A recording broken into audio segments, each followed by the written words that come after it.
Tonight's story is called Snow White and the Harvest Moon, a cozy bedtime story just for you. Hello, dear dreamer. The day is done. You've carried enough. Set it down now, all of it. Let the weight slip from your shoulders. You are safe. The blanket is warm around you. Your pillow cradles your head. Your breath softens. Your eyes grow heavy. Outside, the world is quiet. The night has taken its watch. You need do nothing more. Just rest. Just be. And as you drift, it's time for a story. A story that glows like candlelight, carrying you softly, slowly into a dream. And it begins with those familiar words.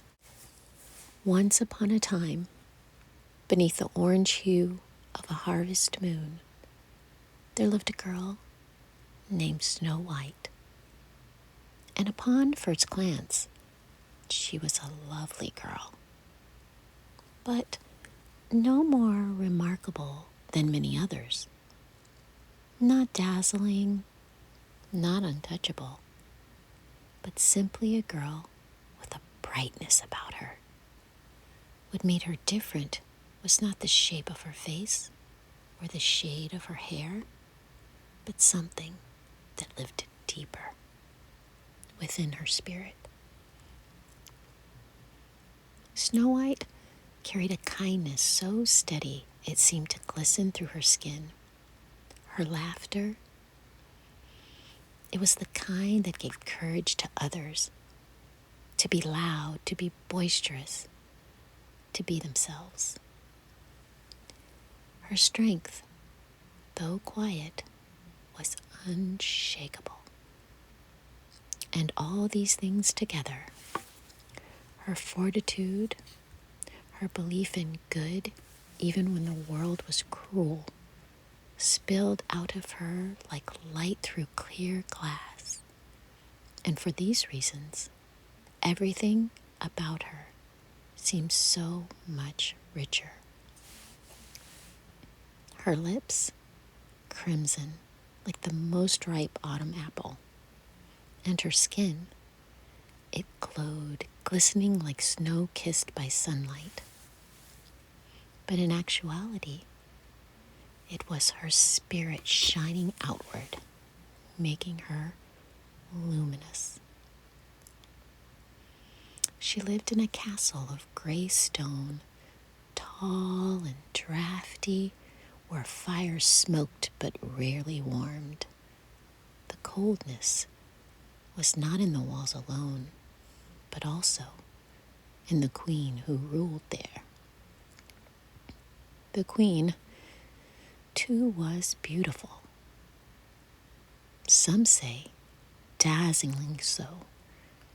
She moved with practical grace, spoke with sweetness so thick it clung to every corner of the hall.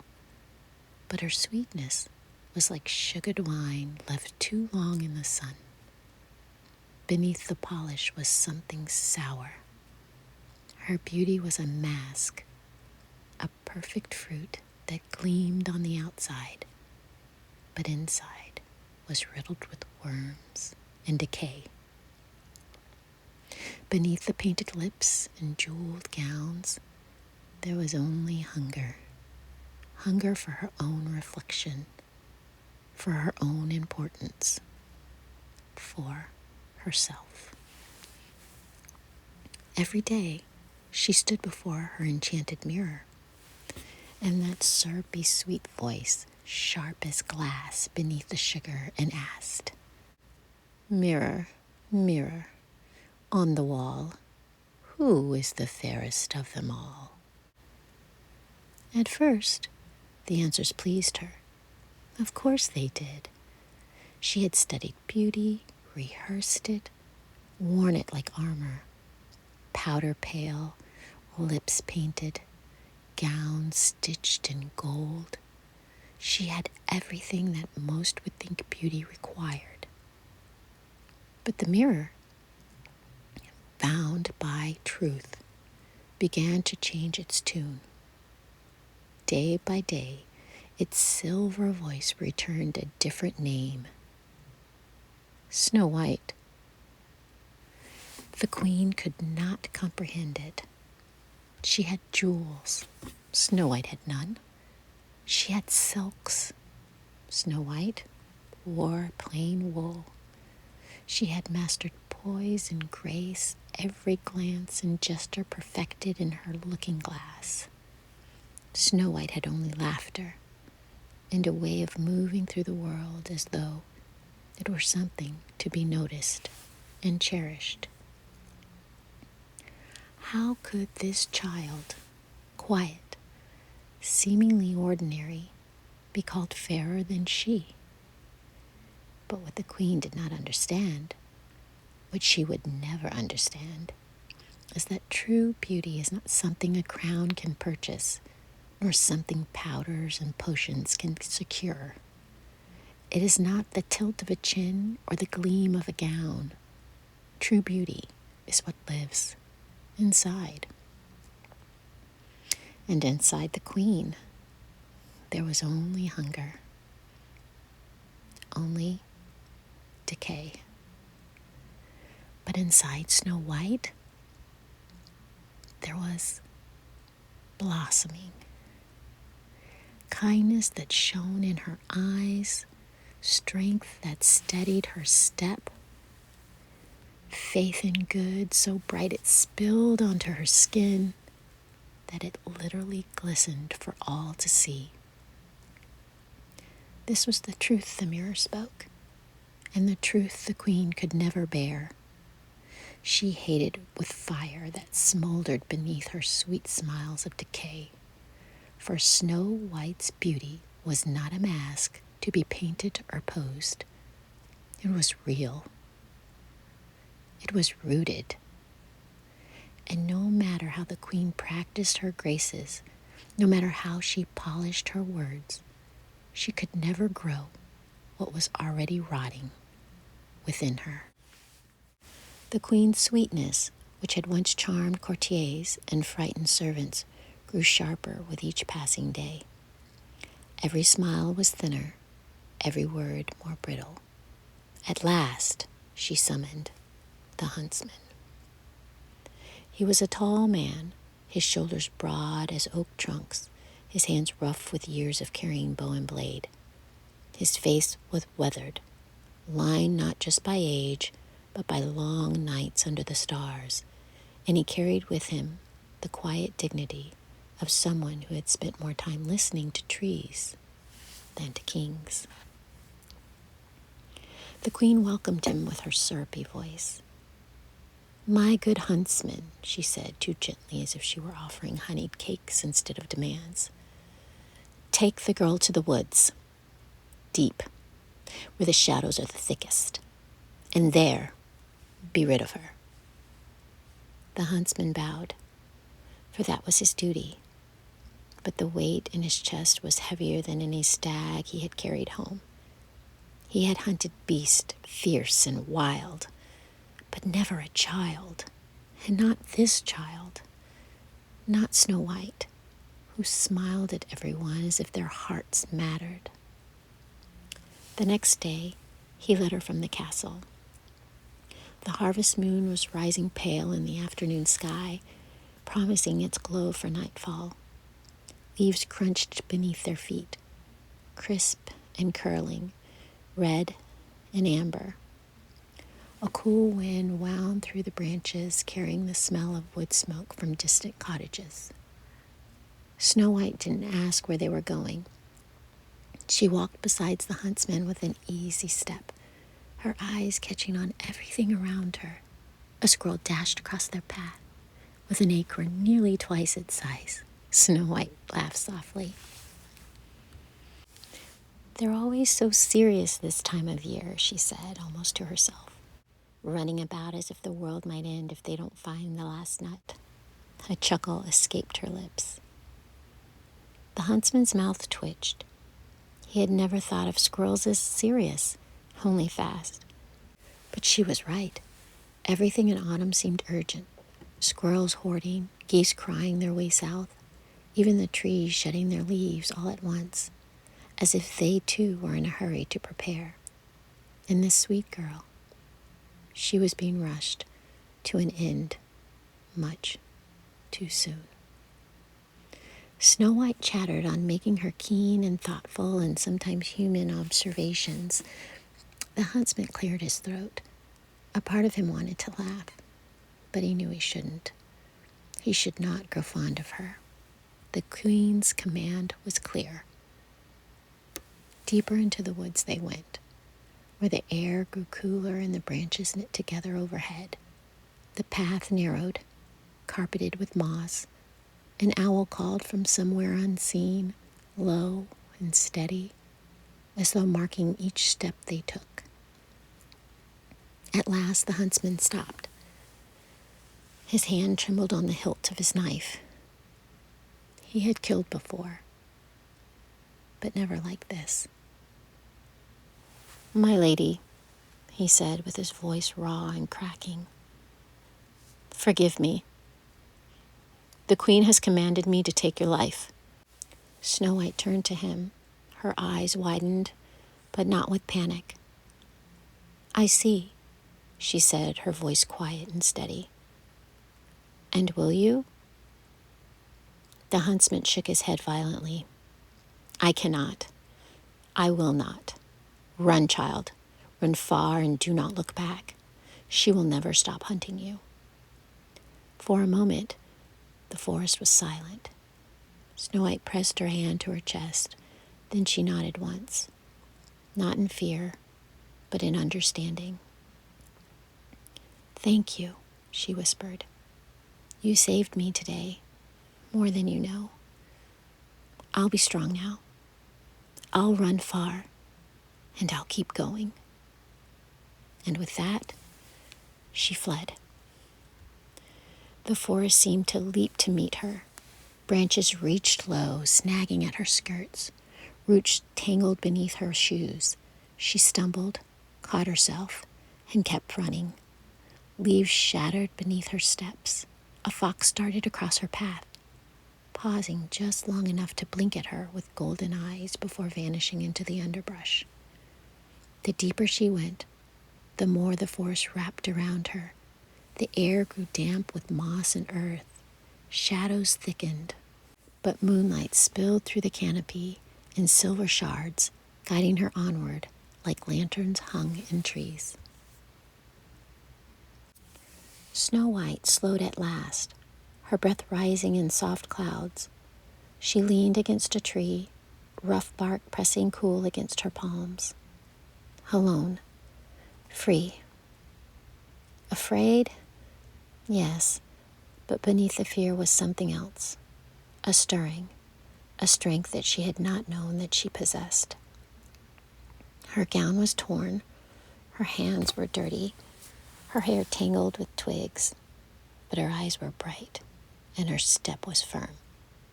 She was not porcelain, not fragile glass.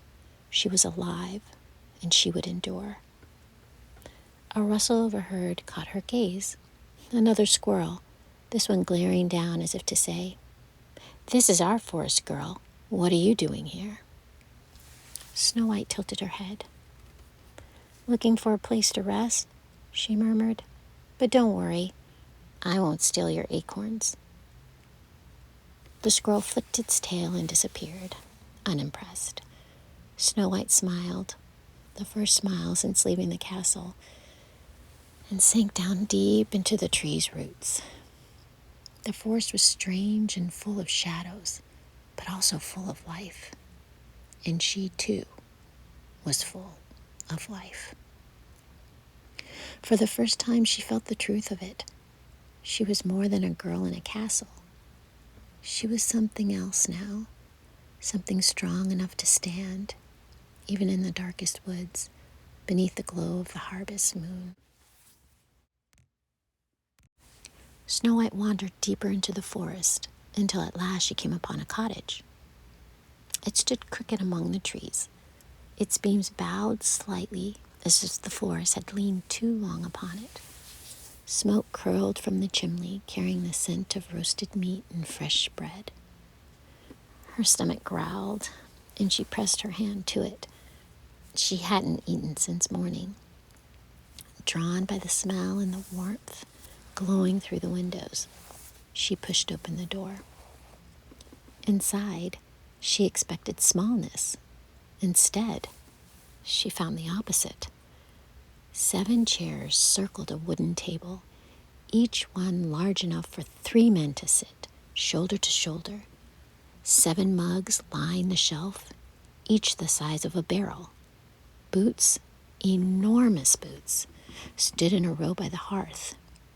Some were patched, some caked in mud, all so wide she thought she could fit inside one for a nap. The table was cluttered with plates and crumbs, bones from a feast, and a jug half spilled on its side. Snow White looked around, wide-eyed. Whoever lived here was not small.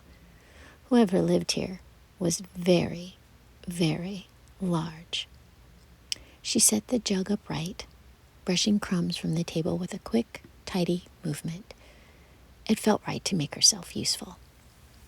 Then came the sound.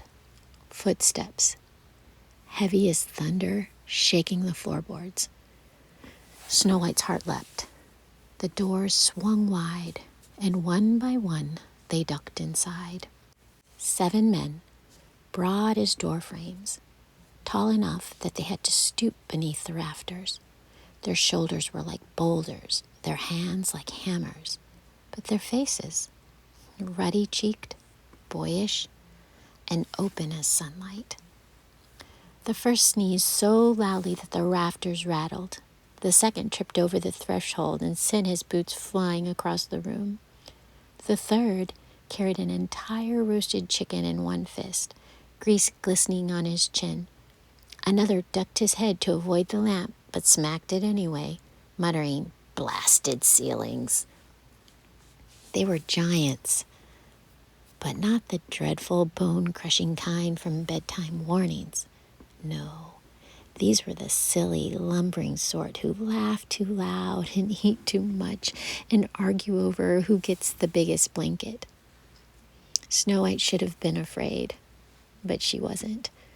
Their laughter filled the room like firelight, and they were massive. They moved around her carefully, as if she were something precious. "Look at her," one boomed with his voice echoing off the walls. "A little bird blown in from the storm." "Little bird," another said, scooping her up in one enormous arm before gently setting her on the chair 3 sizes too big. "She's no bird. She's a queen come to live with us." Snow White laughed, her first true laugh since leaving the castle. The sound surprised her, but it surprised them too. They all went quiet for a moment, staring at her as if she'd brought something brighter into the room than even the fire. "Hungry?" asked one with the chicken, thrusting it toward her. "You look hungry." "I couldn't possibly," Snow White said, though her stomach betrayed her with a very loud growl. That set them roaring with laughter, the kind of laughter that shakes a room, not unkind, but booming and warm. One fetched a plate, another poured her a drink into a mug, so big that she had to lift it with both hands. Soon she was surrounded by giants who insisted she eat, insisted she rest, insisted she tell them how she'd come to stumble into their cottage. She told them, with quiet courage, that her stepmother had not simply sent her away. She had deceived her, and worse, she had ordered her death. "That queen," one muttered, shaking his great head. "Always thought she was too sweet to be true." "Rotten as an old pumpkin," another said, pounding the table. "Not fit to polish a boot," grumbled the one with the chicken grease still on his chin. Snow White laughed then. not only because the giant's bumbling amused her, but because for the first time she had left the castle. She felt safe. Her laugh was soft, almost shy, but it filled the cottage brighter than the fire. That night, they showed her their sleeping quarters. 7 beds lined by the wall, each one enormous, quilts folded at the ends. But compared to their size, the bed seemed quite small. So much so that 2 of the men muttered about their backaches and who stole the long bed last time. For tonight, Snow White said gently, I'll take this one. She slipped into the smallest bed, which was still too big, the quilt nearly swallowing her whole. The giants grumbled, teased one another, and argued over whose snoring was loudest. But when the lamps were blown out and only the fire glowed, their voices softened. Snow White lay nestled beneath the quilt, listening to the steady rhythm of their breath, the occasional creak of the house beneath their weight. For the first time since leaving the castle, she realized she had not only been sheltered, she had been welcomed. The Queen's mirror had never spoken of this kind of beauty, the beauty of belonging, of laughter, of warmth. Yet here it was, in a crooked cottage deep in the woods, when 7 enormous silly men had made her one of their own. Maybe, just maybe, this was the only kind of beauty that ever truly mattered. The Queen, in her chamber of mirrors, seethed. Day by day, the glass betrayed her. Day by day, it named Snow White the fairest, as if her own painted beauty counted for nothing. So she disguised herself, not in rags or warts, no, that would have been too honest. Instead, she chose sweetness. She draped herself in the shawl of a peddler woman, her face painted soft, her smile so wide it nearly was aching. Her voice dripped with honey, sticky and thick, and she set out into the woods. Snow White was alone in the giant's crooked cottage when the knock came. "Child," called the woman's voice, warm and lilting. "Child, I have ribbons, lovely ribbons, bright as berries, soft as silk. Come and see." Snow White peered from the window. The woman stood there smiling, her basket brimming with laces and cords, colors spilling like jewels. She seemed kind. Too kind, perhaps. But Snow White, with her open heart, stepped out to meet her. The Queen's eyes gleamed, though she hid it beneath her smile. "What a treasure you are," she cooed, brushing Snow White's cheek with fingers cool as marble. "But such a gown, such plain laces. Come, let me help you. A girl like you deserves to be dressed more finely." Snow White hesitated, but the woman's hands were quick and her voice soothing as a lullaby. "Stand tall, my dear. Just a tug, just a pull. You'll be perfect." The ribbon slipped around Snow White's waist, snug at first, then tighter, then cruelly tight. The Queen's hand worked fast, pulling, her breath quickening through her voice stayed sugar sweet. "There now," she murmured. "See how lovely you are? Slim, elegant, just as a beauty should be." Snow White gasped. Her breath caught. The ribbon cinched like an iron. Her vision blurred. The world tilted. She staggered, the sweetness of the Queen's voice echoing in her ears. Too sweet. So sweet it was sour, rotting. And at last she fell, still and silent, as if sleep had claimed her too soon. The Queen stepped back, satisfied. "Now," she whispered, her smile sharp as a blade, "let the mirror speak my name again." And she left, her skirts whispering through the leaves. It was not long before the giants returned. Their footsteps shook the earth as they burrowed through the doorway, voices booming. "Little bird, "Little queen," they called. And then they found her, pale and unmoving, bound in ribbons. One giant's great hands fumbled clumsily with the laces. Another barked at him to hurry, though his fingers shook too much to help. At last, with a mighty rip, the ribbon snapped loose. Snow White drew a breath. Sharp, sudden, alive. Color returned to her cheeks, and her eyes fluttered open. The giants let out a great cheer so loud that the rafters quaked. One scooped her up as if she weighed nothing at all, pressing her close to his chest. "You frightened us, little one," he rumbled through his voice cracking. "Don't open the door again, do you hear?" Snow White nodded weakly, still catching her breath. She understood now. Sweetness could be rotten. Smiles could hide knives. And the queen would not stop. The queen could not bear it. She returned to her mirror, her breath sharp, her smile soured, like fruit left too long in the sun. "Mirror, mirror on the wall," she hissed through her voice still carried that sweet lilt. "Who is the fairest of them all?" And once more the mirror betrayed her. Once more it spoke the name she despised. Snow White. Her hands trembled on the frame of the glass. "She lives still," she whispered, "but not for long." This time, she prepared a different gift. Not ribbons, not laces, but a comb. Gold, gleaming, teeth fine and cruel. She dipped it in a poison so pale that it glittered. A shimmer like frost, a beauty that bit.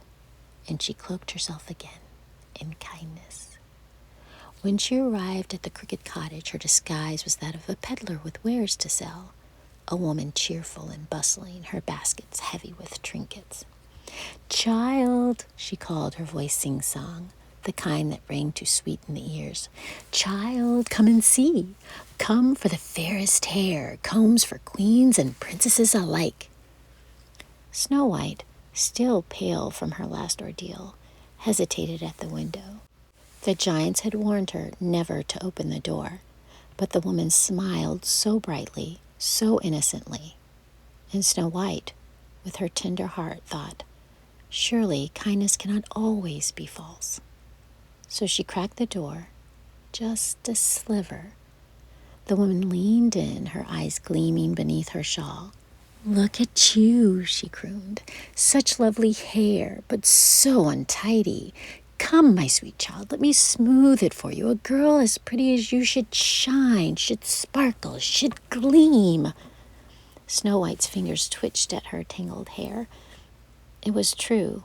The forest had left twigs and leaves woven into her dark lock. Embarrassment flushed her cheeks.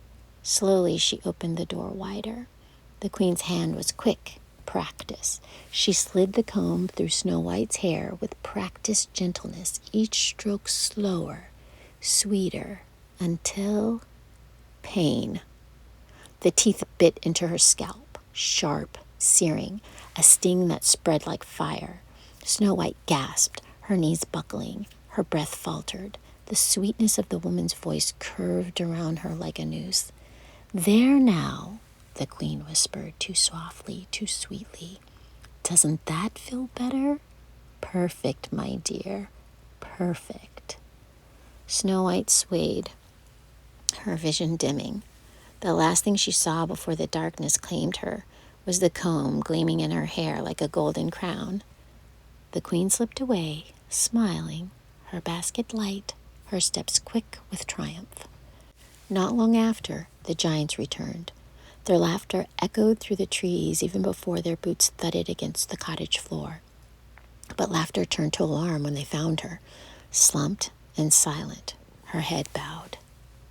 "Little bird," one bellowed, his voice cracking. "What happened?" They crowded around her, their massive hands trembling as they lifted her. The comb glinted, and one of them cursed softly. "It's this," he muttered, fumbling to pull it free, but his fingers were too large and too clumsy. Another tried, and another, their hands bumping, their voices rising in panic. At last, one gave a great tug, and the comb snapped loose. Snow White gasped, her eyes flying open, breath rushing back into her lungs.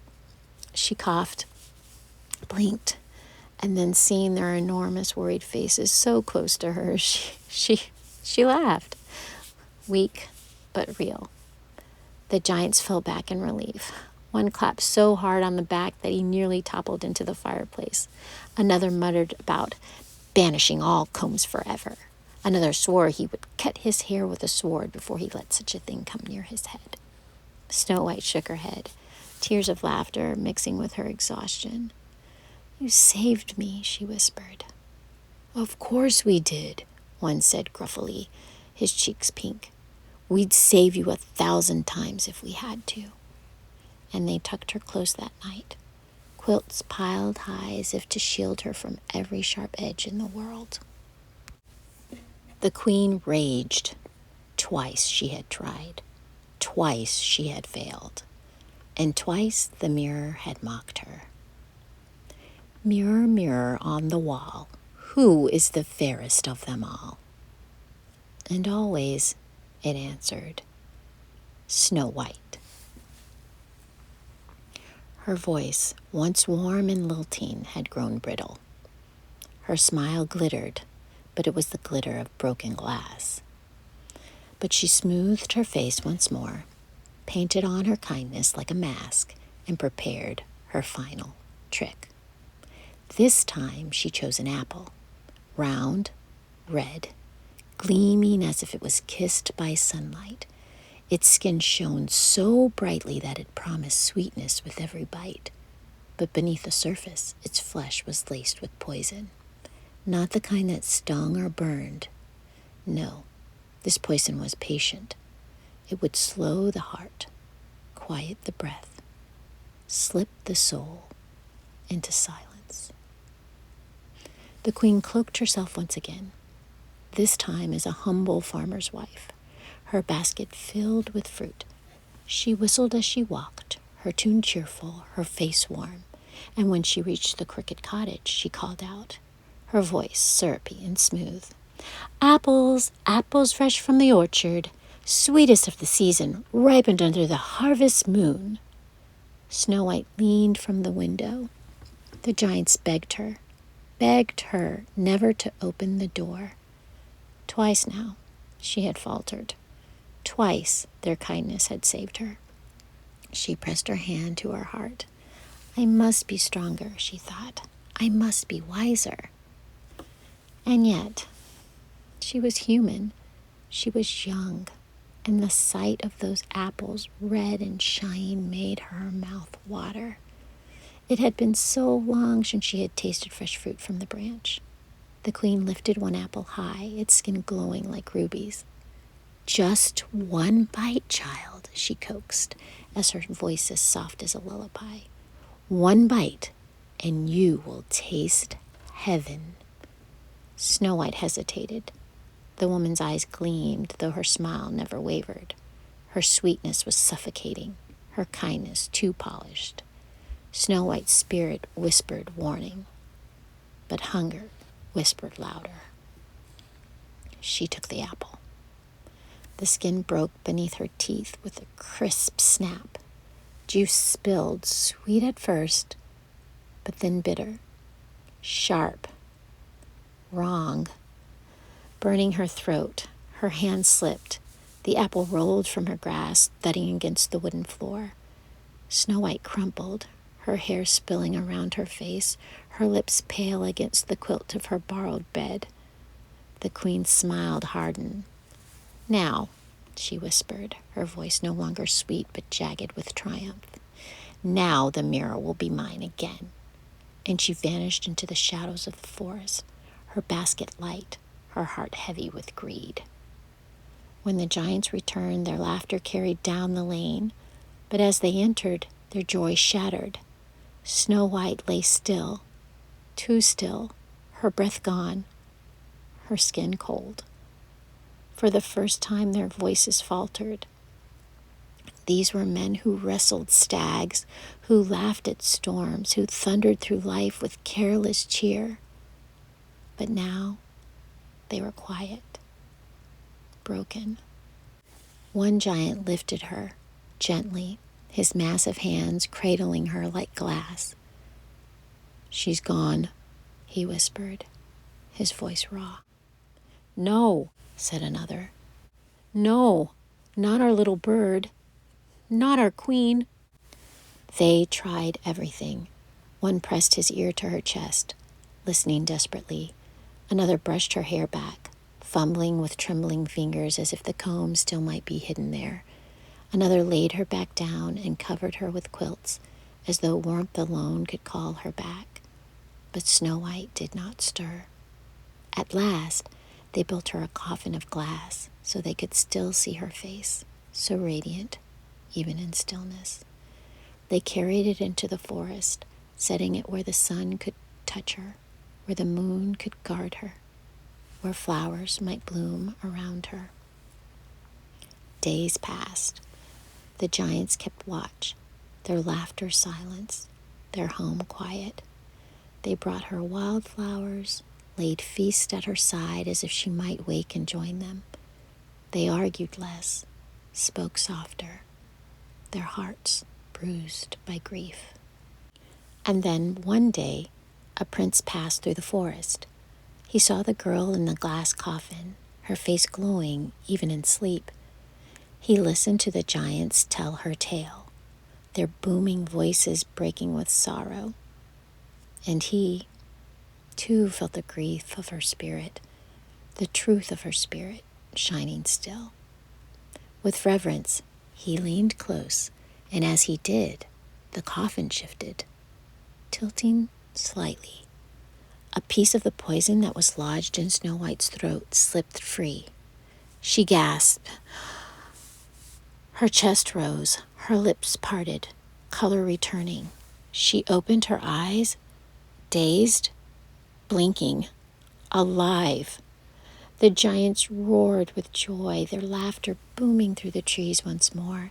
They lifted her high, clumsy, teary, nearly tossing the poor princess aside in eagerness. Snow White laughed, weak but real, her voice soft as rain. She was alive. She was home. The queen returned to her chamber of mirrors, her heart pounding, her lips already curling into triumph. Surely now the mirror would speak her name. Surely now the girl was gone. "Mirror, mirror on the wall," she sang, her voice sugar and venom. "Who is the fairest of them all?" For a moment, silence. The queen leaned close, her breath fogging the glass. And then the voice spoke. But it was not sweet, not golden and warm, but cold, like breaking ice. "Not you," the mirror said. "Never you. For the fairest is she whose heart is kind, whose spirit is true, Snow White." The queen staggered back. "No," she shrieked, clawing at the frame. "She ate the apple. She is gone." But even as she spoke, the mirror began to change. Its surface darkened, swirling, twisting, and in its depths the queen saw not only her painted beauty, not her perfect mask, but the truth of herself. Her smile curdled, her skin blotched, her jewels tarnished, her face crumbling into what had always lived inside. Rot. "No!" She cried again, clutching her cheeks, but the mirror gave no mercy. It showed her what she was, what she had always been. Her beauty drained away as though the glass itself drank it from her. Her hair turned brittle, her lips pale, her eyes sunken. She clawed at her reflection, but the more she fought, the uglier she became, until at last the mask was gone and there was nothing left but ruin of her greed. The mirror cracked. A spider web of lines split its surface. With a sound like a sigh, it pulled her inward. The queen screamed, not from pain, but from despair, as the glass swallowed her whole. And when the chamber stilled, all that remained was the broken mirror, and within it, the faint shape of a woman, trapped forever in her own reflection. Far away in the forest, Snow White awoke. She rose not as a fragile girl, but as one reborn. The poison had touched her lips, but it had not dimmed her spirit. Her light glowed brighter than ever, steady as the harvest moon. The giants roared with joy, lifting her high, their laughter booming through the trees. And even the prince, forgotten for a moment, bowed low, for he saw that it was not his kiss nor his crown that had saved her. It was her own strength, her spirit too true to be crushed, that had broken the queen's final hold. Snow White looked to the sky. The night was clear, the stars alight, the world fresh and whole. And in her heart she knew evil could scheme and envy could wound, but goodness, true goodness, could never be destroyed. The giants cheered again, one wiping his eyes on the tablecloth-sized handkerchief, another declaring that he would build her a throne out of oak and stone. Snow White only laughed, her voice soft and sure. "I need no throne," she said, "only a home and a life lived true." As for the queen, she remained in her mirror, her beauty gone, her sweetness curdled, her reflection a prison, forced forever to watch as Snow White blossomed, fair not because of her face, but because of her heart. So Snow White stayed among friends who loved her to pieces in their own goofy ways. 7 great-hearted giants who argued over blankets, swore off combs, and kept a chair by the fire that was always hers. And when she curled by the fire at night, wrapped in a quilt too big, the giant snores rumbling all around her, she knew she was home. And when autumn yielded to winter, and winter to spring, the forest remembered. Goodness endures, laughter warms, and beauty, real beauty, shines from the inside out. The night is quiet again. Your breath is slow and easy. Let sleep gather you in, dear one. The story keeps watch while you drift. Sleep now. You are safe, and you are loved. You have been listening to Nicki Woo Cozy Stories, written by Nicole T. Woodard. May your dreams be gentle, and your sleep be deep.